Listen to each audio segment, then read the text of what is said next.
wabarakatuh. Selamat datang di podcast kami. Saya Dea Amanda dan saya Putri Pratama Bayangkara. Hari ini kita akan membahas topik yang sangat menarik dan mendalam tentang identitas bangsa kita. Benar sekali Putri. Tema kita pada hari ini adalah Negeri Satu Rasa, yaitu memahami identitas bangsa dari Sabang sampai Merauke. Indonesia negeri dengan ribuan pulau, ratusan bahasa daerah, dan beragam budaya, namun tetap satu kesatuan.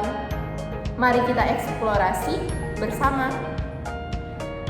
Kalau kita bicara tentang identitas bangsa Indonesia, kita tidak bisa lepas dari sejarah panjang perjalanan bangsa ini, Putri.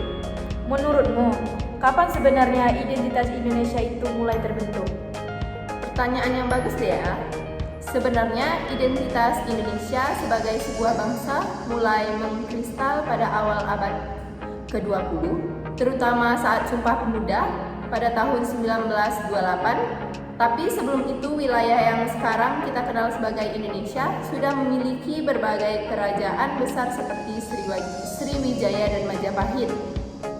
Dan menariknya lagi, kerajaan-kerajaan itu sudah memiliki jaringan perdagangan dan hubungan diplomasi yang luas ya. Bahkan bisa dibilang sudah ada semacam proto-nasionalisme meskipun belum dalam konsep negara-negara modern. Tepat sekali. Dan saat perjuangan kemerdekaan, tokoh-tokoh seperti Soekarno dan Hatta berhasil menyatukan berbagai kelompok etnis, agama, dan latar belakang budaya di bawah satu identitas nasional, yaitu Indonesia, yang kemudian dikuku dengan semboyan Bhinneka Tunggal Ika. Berbeda-beda tapi tetap satu. Semboyan yang sangat dalam maknanya dan relevan hingga saat ini. Dea, Indonesia membentang dari Sabang sampai Merauke. Ini bukan hanya ungkapan geografis, tetapi juga menggambarkan keluasan budaya kita. Bagaimana menurut kamu tentang keragaman ini menjadi bagian dari identitas bangsa? Keragaman budaya Indonesia itu luar biasa, Putri. Ada lebih dari 300 kelompok etnis dan 700 bahasa daerah. Dari Aceh dengan tarian samannya, Jawa dengan gemelan dan wayangnya, hingga Papua dengan ukiran dan tarian-tarian yang khas. Dan yang menariknya, setiap daerah punya cerita rakyat, kuliner, pakaian, adat, dan tradisi yang unik. Tapi di balik keunikan itu ada nilai-nilai yang sama yang dipegang oleh seluruh masyarakat Indonesia. Seperti nilai gotong royong, musyawarah, dan penghormatan pada leluhur. Nilai-nilai ini menjabatani perbedaan dan menjadi pendekatan bangsa. Betul, dan mari kita ingat, keragaman ini bukanlah kelemahan kita. Justru ini adalah kekayaan tak ternilai yang membentuk identitas kita sebagai bangsa Indonesia. Saya setuju. Bayangkan Indonesia tanpa keragaman budayanya, seperti nasi tanpa lauk. Hambar dan tidak menarik. Keragaman ini yang membuat identitas kita kaya dan berwarna. Tapi Dea, di era digital dan globalisasi ini, identitas nasional kita juga menghadapi berbagai tantangan baru. Apa menurutmu tentang tantangan terbesar yang kita hadapi sekarang ini?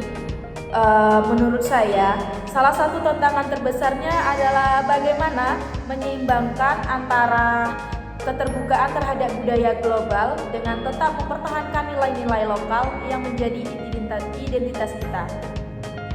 Benar, di satu sisi kita ingin maju dan terhubung dengan dunia.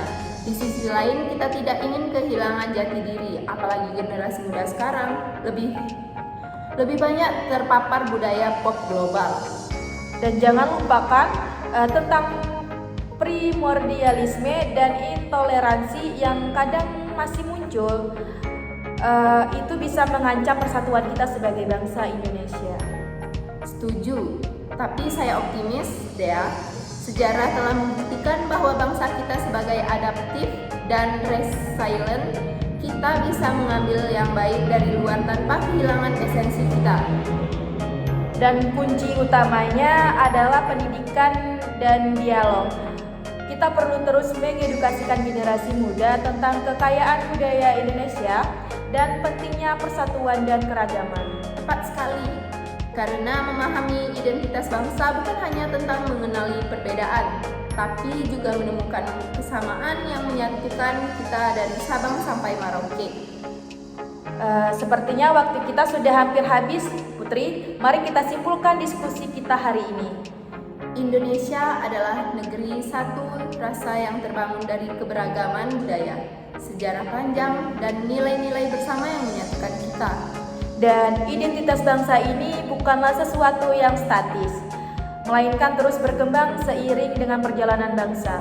Tugas kita adalah memastikan perkembangan itu tetap sejalan dengan nilai-nilai leluhur bangsa. Untuk para pendengar, mari terus jelajahi kekayaan budaya Indonesia dari Sabang sampai Merauke, karena mengenal Indonesia lebih dalam adalah langkah awal mencintai negeri ini. Terima kasih telah menyimak podcast kami. Hari ini saya Dea Amanda Dan saya Putri Pratama. Sampai Sampai jumpa di episode selanjutnya.